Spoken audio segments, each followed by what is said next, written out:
Hello friends, my name's Emile and welcome back to some more Gran Turismo 2. Today we're continuing on with our Let's Play. This is episode 19. And in today's episode we're going to be tackling the Gran Turismo All-Stars set of races. There's 5 races, 5 laps each, and for that of course we need a vehicle. Now in the last episode I showed you the greatest thing in the history of ever, which was the Renault Espace F1. This time I'm going to get into the real greatest thing in the history of ever, at least in the world of Gran Turismo. For you see, of course, we're going to be heading over to the East City, we're going to be heading over to Suzuki, and we're going to be heading over to my all-time favourite race car ever, other than maybe the 787B at a push. We're of course going to be getting into the Escudo. Now, anyone who's played Gran Turismo 2 knows about this car. Anyone who's played Gran Turismo 3 knows about this car. Anyone who's played any Gran Turismo game knows about the legend of the Escudo. And of course, I had to use it at some point during this Let's Play. And it had to be sooner rather than later, similar to the Renault Espace F1. Anyways, that's now all of the money that I grinded for about an hour or so the other day. Completely gone on the last 2 vehicles in these videos. Anyways, we are of course going to be starting at Super Speedway, so let's get into this. Okay, so here we are on track at Autumn Ring. This thing sounds amazing. So surprisingly enough, in GT2 I've never actually driven this car before, I don't think, or at least I don't remember ever driving this vehicle before, so yeah, this is going to be a whole new experience to me. As such, I have just basically yeah, I've put the downforce to the highest it can go, just as a precautionary. I'm also running on super softs because, well, it's a big ass people carrier with an F1 engine in it, so yeah, interesting. Anyways, it's also mid-engine rear drive, that's probably worth noting. First impressions, this thing is amazing. I think it might be a bit loud, but it might actually be picking up over the microphone. I sure hope that isn't happening.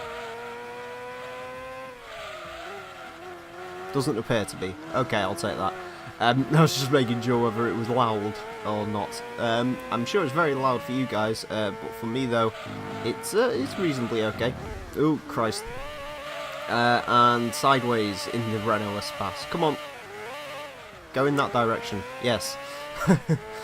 Oh Christ! Also, by the way, in case you're wondering, I kind of forgot to turn the thumbsticks on, so I'm currently steering this with buttons. I'm gonna have to fix that. In fact, I'm gonna fix that now. Just give me a second. I'm also just gonna quickly turn the game volume down very slightly. There we go. Okay, I won't edit that out because there you go, some behind the scenes stuff. I can actually edit the game audio on the fly. I actually upped it up a bit before I started recording this episode, but I think it might be a bit too loud because this vehicle is extremely loud, so yeah, I've turned it down a bit. Gotta say, I'm actually, yeah, I love this car. It's amazing. I remember when I first saw this thing in Gran Turismo 2 and I was just instantly fixed on it. It's just fantastic. It's awesome. Unfortunately, it hasn't really showed up in any other racing game, not even any other Gran Turismo game, which is really sad. I do have to admit, I made a video a while back, you know, the cars that I want to, the DLC wish list I had for Forza Motorsport 6. I think I might redo that video, and I've so got to add this car to it because this car is just amazingly good. It's fantastic. This really is an epic vehicle.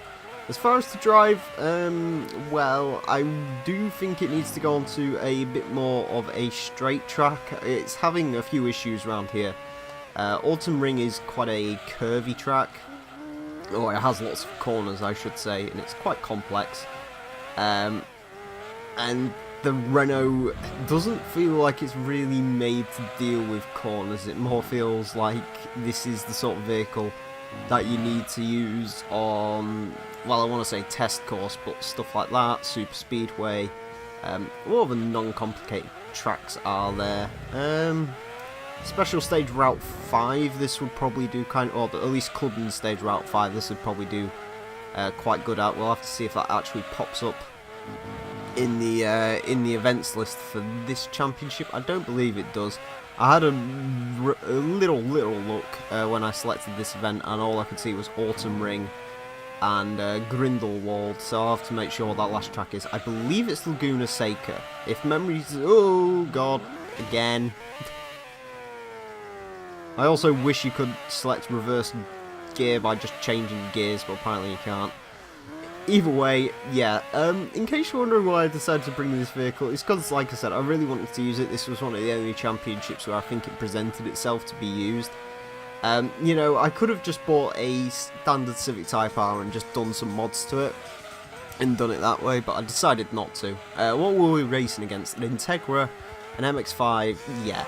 You know, it's obvious we're going to blow away the field, but, I mean, how could you not want to attend this event in this car? It's amazing. I don't think it's, like, it's, right, let me try and get my thoughts down in here, right? It's a great vehicle. As in, I love its sort of what it is. It's fantastic. I don't think handling-wise is worth 2 million credits, but that's what we're here to find out. Is this vehicle really worth 2 million credits? Anyways, let's head back to the title screen and see what car we won. Okay, let's head to the garage and see what we have acquired. We have got a Spoon Civic Type R. Okay, I'm a fan of EK9s, and I do like that one very much. Do have to admit, the wheels are a little bit meh, but other than that, I like this vehicle.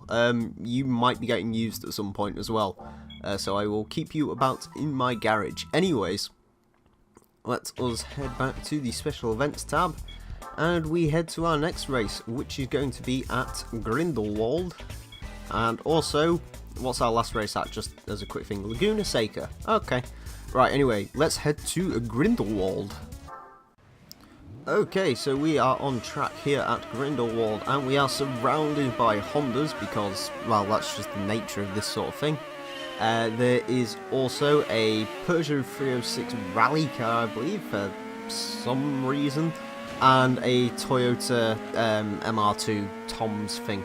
I have no idea why the Peugeot 306 shows up in these events. I really don't, but it does. It appears in race modification. It's a bit strange, but there you go. Anyways, I do have to say immediately off the bat, the Espas feels much more at home here on Grindelwald. The thing with Autumn Ring is it's mostly just low to medium speed corners. Grindelwald is a lot more medium to high speed corners, and that's when this vehicle can... You know, it can start putting its power down in a straight line, which as you can see, it's very, very quick. And also, you know, through these medium to high speed corners, it can actually get its downforce down as well, which is incredibly important. Ooh, there we go. That was actually probably a better way of getting around that corner than if it didn't slide out. Yeah, anyways, like I said, I love this vehicle, and I do have to admit here at Grindelwald, its handling is actually relatively decent. You know, I mean, as decent as an 800 horsepower mid-engine rear drive minivan, I guess. Is the Renault Espas like a true minivan? I guess so. I mean, this model was huge. Yes. This is the only Espas I would ever even remotely consider actually driving in real life. This is the only Espas I think anyone could ever look cool in. Correct me if I'm wrong, I know this was developed by the Williams F1 team. Who actually drove this? I swear I saw Fernando Alonso online, but I definitely don't think Alonso drove this. I mean, this car would have been way before his time, right? I don't even know what Renault F1 drivers were about in the mid-90s, but yeah, I'd definitely like to drive this one.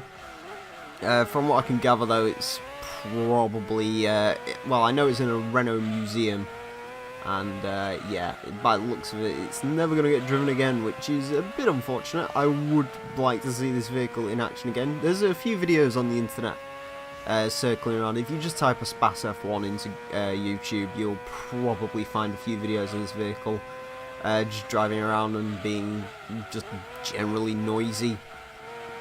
And yeah, I highly recommend you check those out because this vehicle truly is fantastic.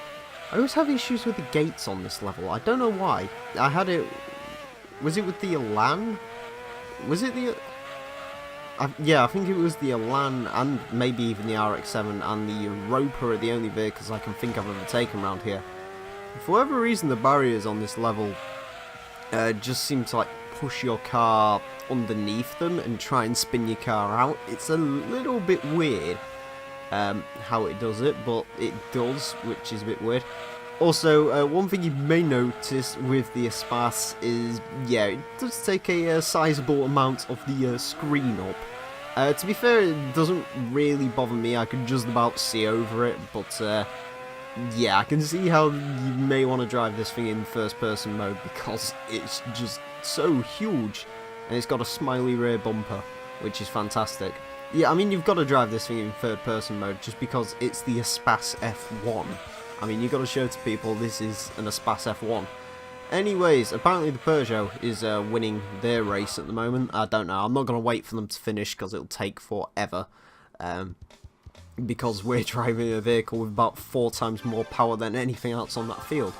Anyway, we win another 50,000 credits and we win a new car. Of course we do. Let's go see what it is. Okay, let's go and see what car we have won. We have got a Mazda MX-5 B-Spec.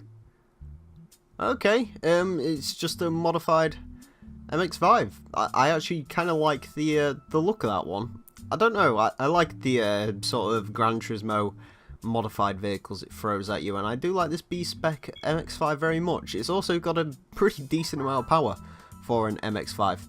Anyways though, of course there's no time to go ahead and use that. We've got to get back into the... I've completely forgot what it's called. Tuned NA Car number 1 Cup, and we've got to do our final race, which goes to Laguna Seca. This should be fun on the corkscrew. Not. Okay, we are here on track, and there is a very, very odd-looking vehicle over there. I don't know. I've got to find out what that thing is. What is that? It kind of looks like a Porsche Boxster. I know it's not a Porsche Boxster because, well, Roof did do like a version of a Porsche Boxster. Well, that was in GT3, that wasn't in this game. I don't know what that is. I'm assuming it's going to turn out to be like a Tommy Kyra or some weird obscure... It's either going to be a Tommy Kyra or a Tom's, I'm assuming. They're like the only 2 manufacturers that I can think of that make like the really weird, obscure looking cars. Let's go through there. There we go. A little bit on the dirt there, but it's yeah, it's an 800 horsepower people carrier. What do you want me to do with it? Drive it normally, like a normal people carrier driver, which is sort of just cruising around town and wishing that they'd never had kids. Corkscrew. Corkscrew fun. Corkscrew fun. Let's go that way. Come on, minivan. Oh, Christ. Someone needs to remake the Espace F1. Just rip apart one of the, well, actually, I suppose older Spaces, because I don't think there's... I know they don't sell a new one in England. They stopped selling it in, like, 2012, along with most of their cars. In fact, the only cars I can think of that Renault still make over here are the Clio Megane, that horrible Clio crossover bollocks, and the new Kadjar, which is just a Qashqai with an ugly face on it, because all Renaults are extremely ugly these days, for whatever reason. But yeah, they stopped making pretty much all of their vehicles over here, which is fun. Apparently we're just not worth much to them, although to be fair, Renault's, I mean, the Clio sells relatively well, but other than that, Renaults have never sold particularly well in the UK. I believe, actually, the Espace may have when it was first out, but, you know, the most popular people carrier here in England's probably either the Vauxhall Zafira or the Ford Galaxy S-Max thing. No, I will not spin that out for 2 times in a row. I saved it just about. Yeah, I don't really think there's many other people carriers that actually sell well here in England. I mean, I suppose that horrible Zara Picasso bollocks did, but that we don't speak about that car. You know, it never happened. Citroen never made that horrible abomination of a car. Speaking of abominations of vehicles, I have been noticing something around where I live recently. I've been seeing a lot more Fiat Multiplas as of recent, you know, the original Multipla. It's fantastic. I actually do like the Fiat Multipla just because of how ridiculous it is. Like, you know, everyone hates it, but I just like it for its pure and utter ridiculousness. Kind of like in the same way that I like this Espace F1. The only difference is, in theory, the Multipla is quite boring, but in practice it's fantastic other than the styling. The Renault Espace F1, I can imagine in theory, it's the greatest thing known to man ever. I mean, 800 horsepower. I've spoke about it, but I mean, how can you not love the idea of an F1 engined Renault Espace? In practice, I can assume this thing is bloody terrifying to drive. I'd still like to drive it. Renault, if you ever want to invite me over to France, you know, hell, I'll pay for the plane ticket over there if you get me to drive this thing. I'll sleep outside your offices for 6 months just so I can have a go with the Espace F1. I'll probably die, but I mean, can you really think of a better way of dying than be burnt alive in an 800 horsepower F1 powered people carrier? I can't. Anyways, getting off that morbid note, we win 50,000 credits, and we of course win a new car. I really should have checked what that other vehicle was. I forgot to do that. Bollocks. Right, I've got to find out what it is. Sorry, I've got to... Oh, it's a MX-5? That's an MX-5. Really?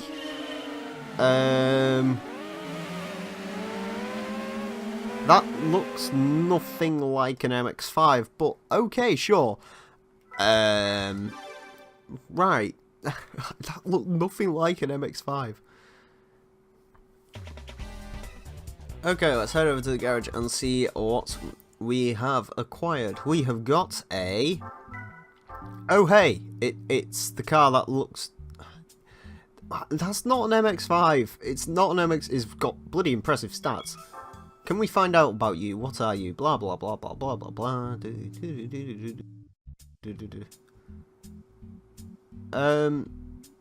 Oh, is it... Okay, so it's a first generation MX-5 with...